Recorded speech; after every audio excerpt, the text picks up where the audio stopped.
Hello, good evening. पिछले episode number 4 में हमने जो डिस्कस किया था, वो हमने इलेक्ट्रिकल वर्क को बोर्ड तक ले गए थे हम उसको। ठीक है। जो हमारे बॉक्स होता है, जो हमारे स्विच बॉक्स होते हैं, जो कनेक्शंस वगैरह करते हैं, कंड्यूट वगैरह के बारे में, बॉक्स के बारे में, बॉक्स के साइज़ के बारे में हमने डिस्कस किया था। आज के इस एपिसोड में हम इसको थोड़ा और आगे बढ़ाएंगे और अब हम डीबी को डिस्कस करेंगे। DB, distribution box. ठीक है। ये बड़ा इंटरेस्टिंग टॉपिक है, इसके बारे में बड़ी अच्छी तरह से समझना है, क्योंकि इसमें बहुत सारी चीज़ें हैं। अब थोड़ा सा मतलब इलेक्ट्रिकल में थोड़ा सा और कॉम्प्लिकेशंस आना शुरू हो जाएंगी धीरे धीरे करके। अभी छोटा काम था, अब थोड़ा सा बड़ा काम आ जाएगा। जैसे हम डिस्ट्रीब्यूशन बॉक्स के बारे में समझेंगे कि डिस्ट्रीब्यूशन बॉक्स हमारे कितने तरह के होते हैं। सबसे पहले तो इसमें आज के जो टॉपिक्स हैं आज के इस एपिसोड में, वो हमारे 5-6 टॉपिक्स हैं। सबसे पहले तो हमारा टाइप्स ऑफ डीबी। डीबी कितने टाइप की होती हैं, कितने प्रकार की डीबियाँ होती हैं, और एसेसरीज ऑफ डीबी, यानी उस डीबी के अंदर क्या क्या चीज़ें यूज़ की जाती हैं। ठीक है, वो हो गया दूसरा टॉपिक। तीसरा आज इसमें हो गया डीबी ड्रेसिंग, यानी कि उसमें किस तरह से उसको अंदर वायरिंग किस तरह से करते हैं डीबी में। ये टॉपिक हो गया इसमें तीसरा टॉपिक। ठीक है। उसके हिसाब से फिर उसमें एक वोल्ट मीटर अगर हम कनेक्ट कर रहे हैं तो वोल्ट मीटर के कनेक्शंस कैसे करेंगे। एम्पियर मीटर अगर हमने उसमें लगा हुआ है डीबी में, तो एम्पियर मीटर के कनेक्शन कैसे होंगे। ठीक। और उसमें एक पिछले एपिसोड में हमारा टाइप्स ऑफ जॉइंट छूटा हुआ था, तो उसको भी इसमें डिस्कस करेंगे कि हमारे जॉइंट, वायर जॉइंट्स कितनी तरह से हम कर सकते हैं। ठीक है। तो आज के टॉपिक में लेते हैं इसको, वन बाय वन करके करते हैं, एक एक करके टॉपिक लेंगे। आप इसका एक स्क्रीनशॉट ले सकते हैं। इन्हीं टॉपिक्स को फिर हम आगे एक एक करके डिस्कस करेंगे। ठीक है। ठीक है जी, जिस तरह से आप देख पा रहे हैं बोर्ड पर, अभी मैंने जो थोड़ी देर पहले डिस्कस किया था कि हम इसके एक एक पॉइंट करके डिस्कस करेंगे। तो अब मैंने सबसे पहले टाइप्स ऑफ डीबी लिया है। टाइप्स ऑफ डीबी, डीबी कितने प्रकार के होते हैं। ठीक है। तो सबसे पहले अगर हम एक सेट तैयार करते हैं तो हमारा एक हॉरिजॉन्टल डीबी होती है, एक वर्टिकल डीबी होती है। ठीक है। Horizontal and vertical dB. Suppose कीजिए कोई डीबी है हमारी, जिसका जो अगर हम देखें इस टाइप की डीबी है,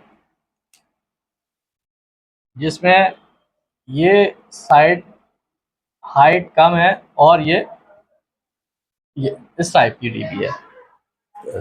हॉरिजॉन्टली लेंथ ज़्यादा है, वर्टिकली लेंथ कम है, तो ये हॉरिजॉन्टल की कैटेगरी में जाएगी, इस कैटेगरी में। अगर सपोज कि ये वर्टिकल, वर्टिकल का क्या होता है, सपोज कि ये इसकी अगर इस टाइप की डीबी है तो ये आपकी वर्टिकल डीबी में जाएगी। ठीक है। दो तरह की डीबी होगी हमारी, horizontal dB and vertical dB. ठीक है। इसी तरह से आपकी single door dB, double door dB.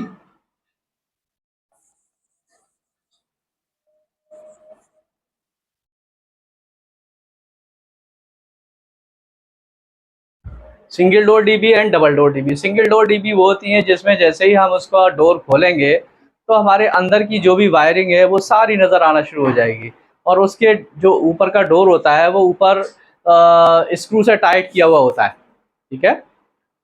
Single door में चारों साइड में कॉर्नर पे उसके स्क्रू लगे होते हैं। जैसे ही उसके स्क्रू खोलेंगे तो सारा अंदर का जो भी काम करना है, अगर उसमें काम करना है तो ऊपर के चारों स्क्रू को खोलेंगे तो हमें उसमें अंदर में कुछ भी काम कर सकते हैं। ठीक। दूसरी चीज़ होती है double door dB. Double door dB में क्या होता है, लॉकिंग अरेंजमेंट होता है। जैसे ही हम ऊपर का लॉक खोल के पहला वाला डोर खोलेंगे तो हमारा उसमें अंदर में एक डोर और होगा। उस डोर को, वो डोर हमारा स्क्रू के ज़रिए फिक्स हो रखा होता है डीबी के ऊपर। ठीक है। तो उसको, उस डोर को अगर हम ऑपरेट करना है तो हम पहला वाला डोर खोल के उसको ऑपरेट कर लेंगे। ऑन ऑफ करना है ऑन ऑफ कर देंगे, फिर उसको बंद कर देंगे। अगर हमें उसमें कुछ काम करना है, वायरिंग करना है या कोई एमसीबी चेंज करना है, तो फिर हमें दूसरा डोर भी खोलना पड़ेगा। दूसरा डोर खोलने के बाद फिर हम उसमें कुछ काम कर सकते हैं। ठीक है। तो इस तरह से ये दो डीबी है, दो टाइप ये बने आपके, single door and double door. उसके बाद एक बनती है concealed dB and exposed dB.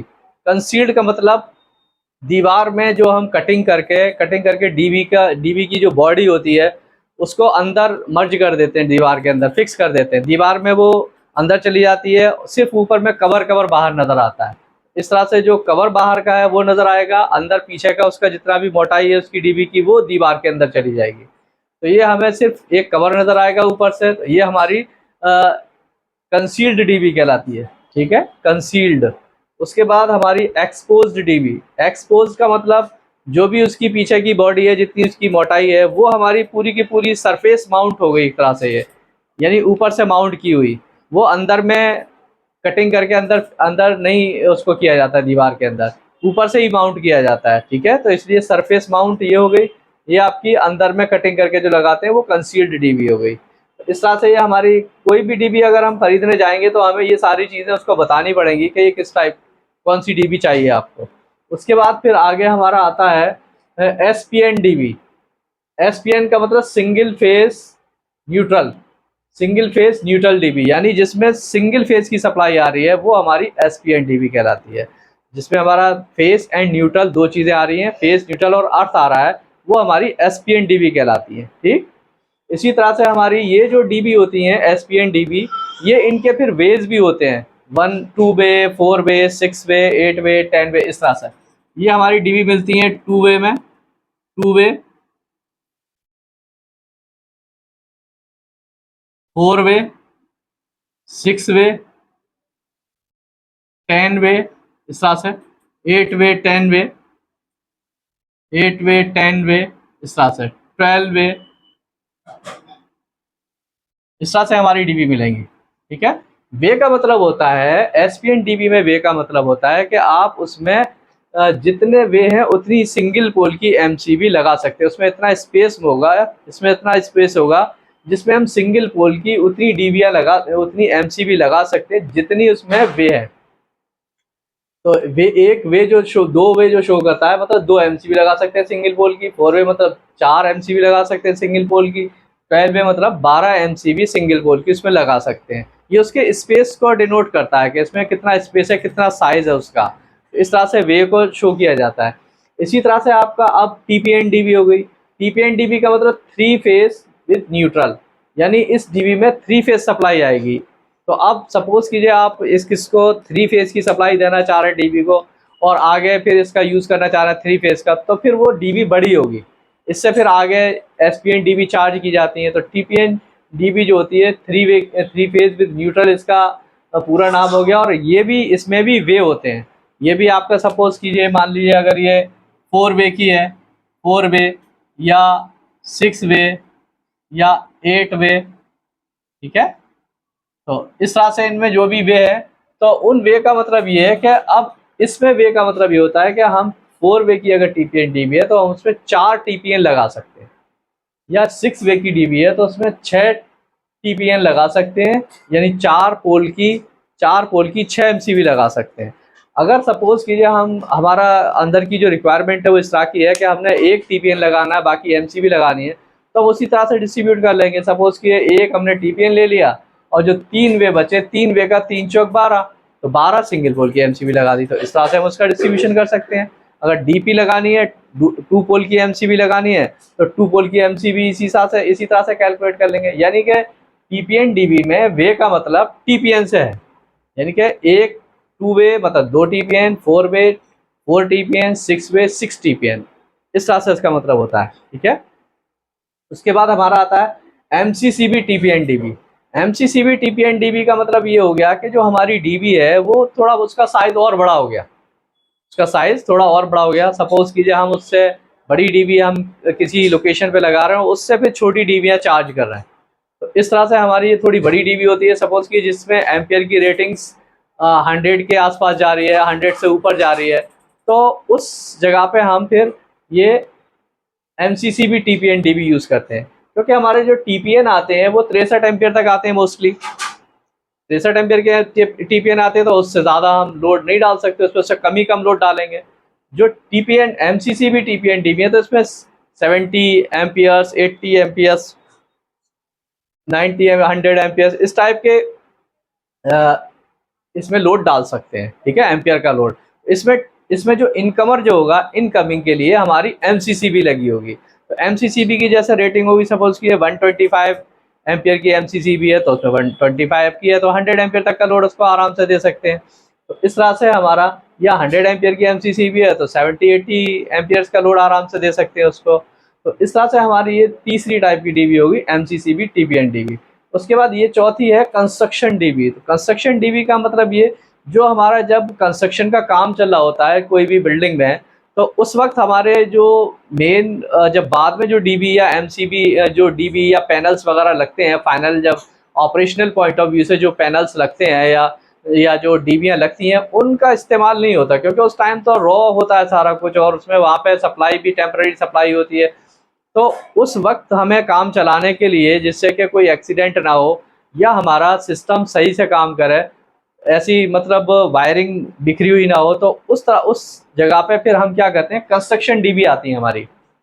Construction dB आती है तो उन कंस्ट्रक्शन डीबीओं का हम इस्तेमाल करते हैं। कंस्ट्रक्शन डीबी का मतलब ये हो जाता है कि हम उसको जब तक काम चल रहा है उस साइट पे, तो अब तक हमने उनको जगह जगह पे लोकेशन पे सेट कर दिया जो भी। और उस डीबी में ये खासियत होती है कि उस डीबी के साइड में सॉकेट वगैरह फिट किए हुए होते हैं, इंडस्ट्रियल सॉकेट्स। उससे क्या फ़ायदा होता है कि हमारे सॉकेट साइड में लगे होते हैं और उनका कनेक्टिविटी अंदर अंदर में हो रखी होती है, कनेक्शंस।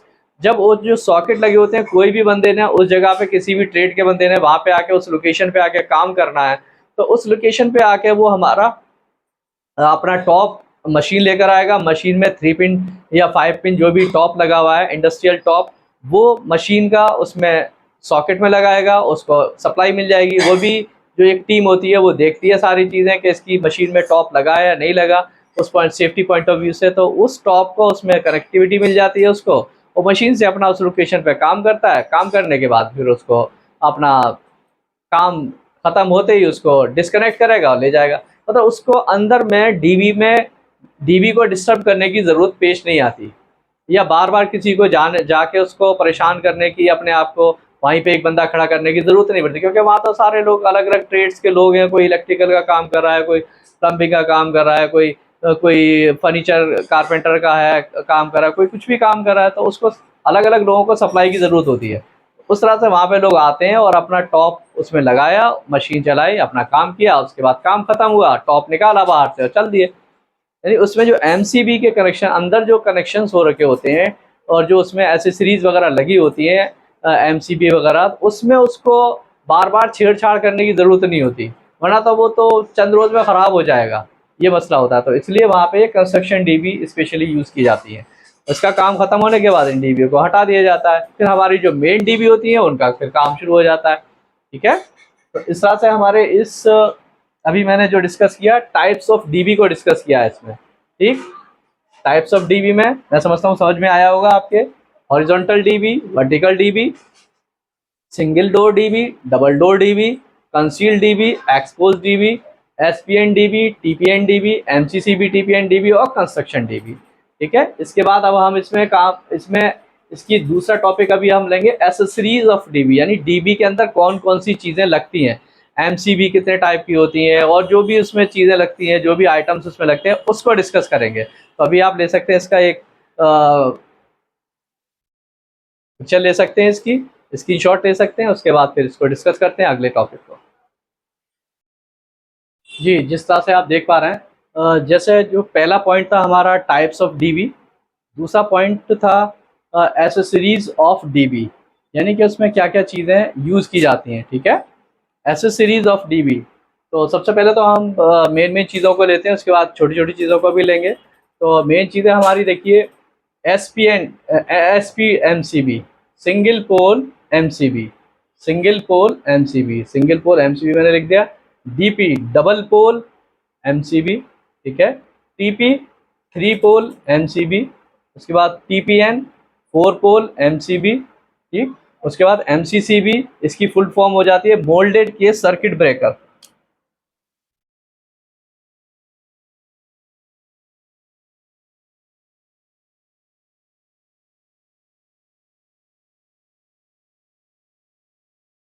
इसकी फुल फॉर्म हो जाती है एमसीसीबी की, moulded case circuit breaker. ELCB, अर्थ लीकेज सर्किट ब्रेकर। उसके बाद RCCB, residual current circuit breaker, residual current circuit breaker. ठीक है, इस तरह से इनकी फुल फॉर्म मैंने अभी बताई, अभी आपको। फिर ये एमसीबी की फुल फॉर्म हो जाती है मिनिएचर सर्किट ब्रेकर। ठीक, तो जो हमारी मेन एसेसरीज हैं वो मैंने अभी इस पे लिखी है और मैंने उनकी फुल फॉर्म वगैरह लिख दी। इसको आप एक स्क्रीनशॉट ले लिए, उसके बाद फिर आगे इनको डिस्कस करते हैं। तो एक आइसोलेटर भी यूज़ होता है एमसीबी में, ठीक है। आइसोलेटर हो गया, थिम्बल हो गए। थिम्बल हमारे लक्स भी बोल देते हैं इनको। पिन टाइप के थिम्बल होते हैं, बोटल टाइप के थिम्बल होते हैं, रिंग टाइप के थिम्बल होते हैं, यू टाइप के थिम्बल होते हैं। डिफरेंट टाइप के थिम्बल्स यूज़ किए जाते हैं, ठीक है। इनकी शेप अलग अलग होती है। और इसी तरह से टाई बेल्ट, वायर को ड्रेस करने के लिए टाई बेल्ट का यूज़ किया जाता है। इसकी लेंथ भी अलग अलग आती है। फेरूल वगैरह आते हैं, नंबर के फेरूल और नेम लेटर के ferrule. Number ferrule and later ferrule, ठीक है। ये दो तरह के हो जाते हैं, नंबर फेरूल और लेटर फेरूल।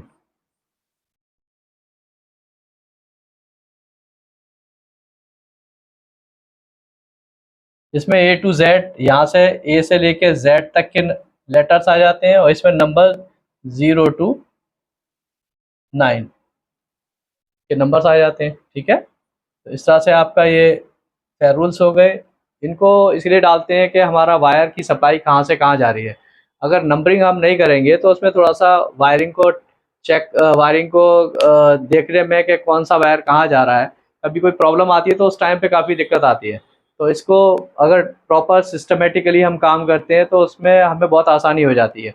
कोई भी वायर है उस पर फेरूलिंग करके नंबरिंग वगैरह देते हैं, उसका नाम वगैरह देते हैं, किस डीबी पे जा रहा है तो वो भी इस पे मेंशन हो जाता है कि यहाँ से वायर जा रहा है तो कौन सी डीबी पे जा रहा है, मेंशन हो जाता है। तो हमें आसानी हो जाती है वहाँ पे, जो भी आगे अगर कोई प्रॉब्लम आती है तो मेन डीबी पे हमें ढूंढना उसको बड़ा आसान हो जाता है कि भाई ये आगे डीबी पे ये वायर आ रहा है, पीछे हमारे कहाँ से आ रहा है ये वायर। तो उस डीबी को पकड़ के उसी डीबी को देख लेते हैं, चेक कर लेते हैं कि सप्लाई क्यों ब्रेक हुई। तो उसको काम करना, उस पर मेंटेनेंस वर्क करना बहुत आसान हो जाता है, ठीक है। इसी तरह से इसमें सारे वायर भी यूज़ किए जाते हैं। डिफरेंट साइज़ के वायर, जैसा लोड होता है आगे का, उसी हिसाब से हम वायर भी यूज़ करते हैं। तो डिफरेंट साइज़ के वायर जो हमने पिछले वीडियोज़ में आपके साथ डिस्कस किया, वो सारे वायर्स में से कोई भी वायर हो सकते हैं जो हमारे लोड के अकॉर्डिंग उसमें यूज़ किए जाते हैं। कलर कोड के हिसाब से भी यूज़ करते हैं, लोड के हिसाब से भी यूज़ करते हैं। अगर 3 फेज़ की सप्लाई आ रही है तो कलर कोडिंग के हिसाब से भी यूज़ करते हैं, रेड, येलो, ब्लू, और ब्लैक न्यूट्रल के लिए ब्लैक यूज़ करते हैं। इसी तरह से साइज़ भी लोड के अकॉर्डिंग उनके साइजेज़ होते हैं, उनका जो क्रॉस सेक्शनल एरिया होता है वो लोड के अकॉर्डिंग होता है। इसी तरह से न्यूट्रल लिंक और अर्थ लिंक, ये कुछ आइटम्स थे जो मोटे-मोटे आइटम्स, मैंने उसमें से कुछ छोटे-मोटे आइटम्स और भी होते हैं, लेकिन ये सारा इसमें कवर हो जाता है। मेन आइटम्स हमारे इसमें कवर हो गए एसेसरीज़ में। तो डीबी में जो भी एसेसरीज़ यूज़ होती हैं, जो कंस्ट्रक्शन डीबी है, तो कंस्ट्रक्शन डीबी में फिर हमारे इंडस्ट्रियल सॉकेट आ जाते हैं, वो जो बॉडी के ऊपर लगते हैं, तो उसको भी हम लिख सकते हैं कंस्ट्रक्शन के एतबार से, industrial socket.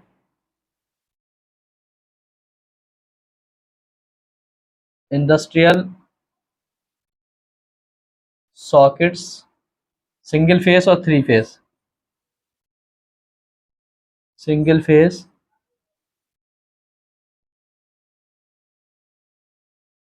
And three phase.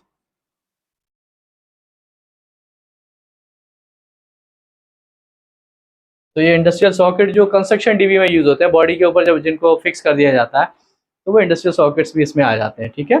तो इस तरह से मैं समझता हूँ का आप एक इसकी शॉट ले लीजिए, उसके बाद फिर देखते हैं कुछ छोटा मोटा पॉइंट इसमें और डिस्कस करते हैं। ये हमारे वोल्ट मीटर और एम्पियर मीटर्स हैं। Volt metre and ampere metre. Volt metre के एक्चुअल में ये भी सवाल अक्सर पूछा जाता है इनिशियल लेवल पे स्टूडेंट से, कि बताइए वोल्ट मीटर के कनेक्शन कैसे कैसे करते हैं, वोल्ट मीटर के कनेक्शन किस टाइप के होते हैं, ये सवाल किया जाता है। तो वोल्ट मीटर के कनेक्शन, एक तो सबसे पहले इसमें फेस और न्यूट्रल दोनों की ज़रूरत होती है। फेस और न्यूट्रल, किसी भी वोल्ट मीटर में जो पीछे से वोल्टेज आ रहा है उस चीज़ को चेक करना होता है। तो उसमें हम फेस और न्यूट्रल दोनों चीज़ देते हैं, तो उससे वो हमारा वोल्टेज बता देता है कि हमारा पीछे से कितना वोल्ट की सप्लाई आ रही है इसमें, ठीक है। इसके कनेक्शन पैरेलल में बोला जाता है इसको, कि इसके कनेक्शन पैरेलल में होते हैं क्योंकि फेस और न्यूट्रल दोनों इसमें जा रहे हैं। इसी तरह से जो एम्पियर मीटर है, तो एम्पियर मीटर के कनेक्शन सीरीज में होते हैं। इसका मतलब ये हुआ कि एम्पियर मीटर में सिर्फ हमारा फेस ही फेस दिया जाता है, और फेस अंदर से गुजरता हुआ बाहर निकल आता है। इस तरह से ये होकर के अंदर गया, यहाँ से बाहर निकल आया। तो ये फेस इन और फेस आउट, सेम फेस अंदर जाके बाहर निकल आता है, ये इसको रीड करता है। तो इसके कनेक्शन हमारे सीरीज में होते हैं। इसको सीरीज कनेक्शन बोलते हैं, इसको पैरेलल कनेक्शन बोलते हैं। ठीक है, तो ये आपका पैरेलल कनेक्शन हो गया, पैरेलल, और ये हो गया आपका सीरीज।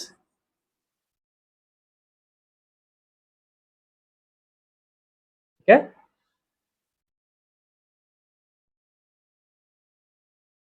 और आप ले सकते हैं इसका एक स्क्रीनशॉट। ये वायर के कुछ जॉइंट्स हैं, जिस तरह से हम वायर, कॉपर वायर में जॉइंट्स लगाते हैं, तो वो इसमें और कवर कर लेते हैं। तो ये हमारा 4 तरह के मेनली जॉइंट्स होते हैं: twisted joint, straight joint, married joint, T joint.